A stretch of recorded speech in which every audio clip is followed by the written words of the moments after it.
بما إن بقى الدنيا صيام ونفسي آكل حاجة حلوة وحاجة صيامي، تعالوا أقول لكم أنا عملت الطاجن ده إزاي، بجد روعة، صيامي، ريحته خطيرة وبجد يستاهل التجربة. تعالوا أقول لكم أنا عملته إزاي. أولًا البطاطا دي كانت عندي، يعني أنا ما شويتلهاش بطاطا مخصوص، لو عايزة تجيبي تسلقي ما فيش مشكلة، أنا كنت عاملة 3 كيلو بطاطا ولادي أكلوا جزء وده فضل موجود على الرخامة، مش عايزين ياكلوه، قُلت أعمل له إعادة تدوير وهُم مش هياخدوا بالهم خالص، قشّرت كده البطاطا بتاعتي، طبعًا أنتِ لو مش عندِك ممكن تسلقي حوالي كيلو، بعد ما قشرتها ده شكلها. شايفين؟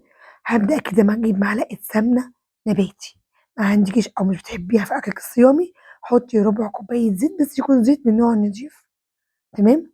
طبعًا هي عشان باردة مش هتسيح معايا، هنركنها على جنب. هنعمل إيه؟ هنعمل بشاميل، عبارة عن إيه؟ معلقتين دقيق منخولين كبار، وعليهم معلقتين سكر، وعايزة تزودي زودي، وعليهم مَج ونُص مَيّة باردة. وما انساش أحط باكيت فانيليا أو أي طعم عندِك أو أي ريحة عندِك، أي essence وأبدأ أقلب كله مع بعضه وأرفعهم على النار عشان آخد بشاميل صيامي. أنتِ لو عندِك لبن جوز الهند استغني عن المَيّة وحطي بديله لبن جوز الهند. هنرفعه كده على النار وإيدي فيه نار متوسطة لحد ما يتقل معايا ويكون قوامه زي البشاميل بالضبط. وهنا عشان أدّيه طعم أحلى شوية أو دسامة أكتر، ادّيت له معلقة سمنة نباتي تاني، لاحظوا إن أنا عاملاه بمَيّة، تمام، طبعًا كل ما يسخن معايا كل ما يتقل بالشكل ده، بُصّوا تقيل وريحته جميلة جدًا، ده اللي أنا عايزاه، ده قوامه جميل جدًا، ناخده مع بعض ونكمّل الطاجن بتاعنا. معايا البشاميل جاهز وكمان معايا البطاطا، هنا بقى نعمل إيه، هناخد معلقة بشاميل، هي عشان هي سخنة وأنا كنت حاطة معلقة سمنة نباتي على البطاطا وهي باردة، هتساعد معايا إنها تكون طرية وjuicy وكمان السمنة تسيح معايا. هاجيب كده الهاند بلندر الطريقة اللي أنتِ عايزاها بحيث البطاطا بتاعتي تكون بوريه خالص، عايزاها تكون ناعمة جدًا، وهنا معلقة البشاميل اللي إحنا حطيناها على البطاطا هتساعد معانا إنها تكون ناعمة جدًا، كده أنا نعمتها على قد ما قدرت.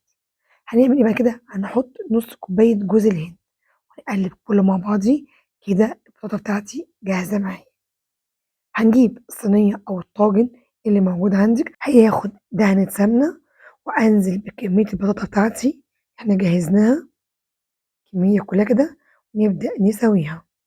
طبعًا البطاطا عندي كانت محلية وكانت جميلة جدًا، مش محتاجة أي حاجة خالص. كده هنسويها عشان دي طبقة للبطاطا والطبقة من البشاميل اللي إحنا عملناه مع بعض. شايفين قد إيه ناعمة وريحتها خطيرة. نجيب بقى البشاميل بتاعنا وننزل على الطاجن نكمّل باقي الطاجن بالبشاميل، حلوة جدًا، حلو صيامي خفيف جدًا، جدًا.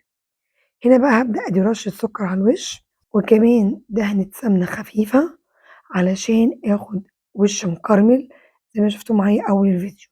هنا الطاجن كله معايا مستوي، بشاميل، بطاطا، كله مستوي، أنا مش هادخّله على الفرن، أنا هادخّله على الشواية لمدة 5 دقايق لحد ما ياخد لون كده بس مش أكتر، وأبرّده وأقدّمه. وبعد ما دخلناه على الشواية ده كان شكله، بصوا جميل، ريحته خطيرة. بدأت أجنّشه بشوية جوز الهند، ممكن تسيبوه كده برضه حلو خالص. عملنا من بطاطا كانت موجودة عندنا، عملنا لها إعادة تدوير، الطاجن الجميل ده، شايفين؟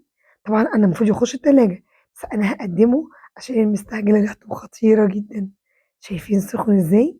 وjuicy وناعمة، ده بقى لو دخل التلاجة هيطلع معاكم أحلى من كده، طعمه جامد، حلو، صيامي، حلو أوي، أوي، جربوها على طريقتي هيعجبكم جدًا.